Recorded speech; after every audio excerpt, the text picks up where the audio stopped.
yn enwtad y mab o'r ysbryd glân. Mae'n un o wthiau mwyaf adnabyddus bywyd Iesu. Gwahoddir Iesu i briodas yn Gana Galilea. Gwahoddwyd ei fam hefyd, ac ymddengys bod Iesu hefyd wedi gwahodd ei disgyblion i ddod gydag ef. Y gair gwahoddiad eto. Ni diweddir y ddim pwy ydy priodas nhw. Daw agfwng yn y stori o fath bod yn gwyn y redig allan, a dwynod cyntaf i briodas. Pa oedd priodasu am sawl diwrnod? Roedd cymdeithas y ganrif gyntaf yn bodoli a ecl aridded a chwilydd. Bydd ei redig allan o wyn wedi bod yn waradwyddus i deulu priodfab na fyddent efallai erioed wedi gwetho ohono. Mae Iesu'n camu i mewn ac yn gofyn i jariau cerrig a gyfapuro dyfodol gael eu llenwi a dŵr.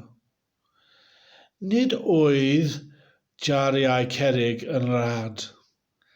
Gath a hun awgrymu nad oedd y teulu priodas heb gyffoeth. Roedd y cerrig hefyd y symbol o bydeb purity. Dyma enghraifft eraill o'n llenorion efengol yn rhoi manylion yr ydym yn ei cothi oherwydd treigl amser. Roedd bob amser yn hatgoffa i chi chwaraeau detective Morse Marple gan geisio dangonfod beth mae testwn Beblaidd yn ceisio yn dysgu i ni.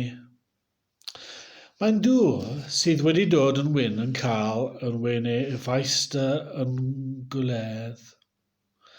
Mae'n person honno synnu.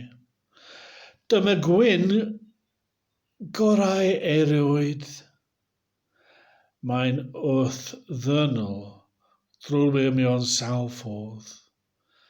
Beth ydy yn ei olygu hynny? Yn gyntaf, mae pob un ohonom yn deall y bethau hyn wedi bod yn ddicineb teuluol ac yn gallu dychmygu yn hunain yn hawdd mewn sefyllfa o'n fath. Ac yn ail, cyn gynted ac y bydd Maia yn siarad â Iesu, rydyn ni am iddo ymrydd. Efallai yn bod yn cael yn synnu gan ei ymateb a unwaith. Beth sydd yn ilo hun am i, ych enwedig mynd i'r afael ei fam fel woman yn hytrach nag ima, mami. Dylai hynny ddiflannu pan sylweddolyn fod Iesu yn bod yn bacus yn hytrach nag yn amhersonol. Dywedd Iesu wrth ei fam, nad yw ei amser na'i awr wedi dod. Dyma ymydrodd a fydd yn ailadrodd y hun trwy gydol yr efengol hon. Mae ei awr wedi gosod yn iawn o fewn tywyswch, braf arestio a croesholio. Mae hefyd y moment o fuddugoliaeth hyd yn oed os oedd yn edrych fel trechu. Llwydodd y gweision y gyflawni dasg dan sylwi. Nid oedd Gwyn ar ôl, ac roeddent yn llenwi'r jariau a dŵr. Yna, mae'n cyhoeddiad. Mae hi'n yn brydferth. Mae Ioan a diwedd y naratif hwn yn dweud wrth y darlleniaeth mae hyn ydy cyntaf o awyddion a perfformiodd Iesu. Beth mae awydd hwn yn ei ddangos?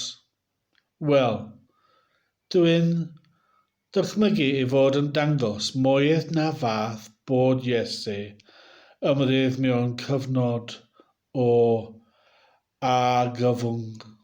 Byddai argyfwngau teuluol eraill wedi bod pan Iesu nad oedd yno.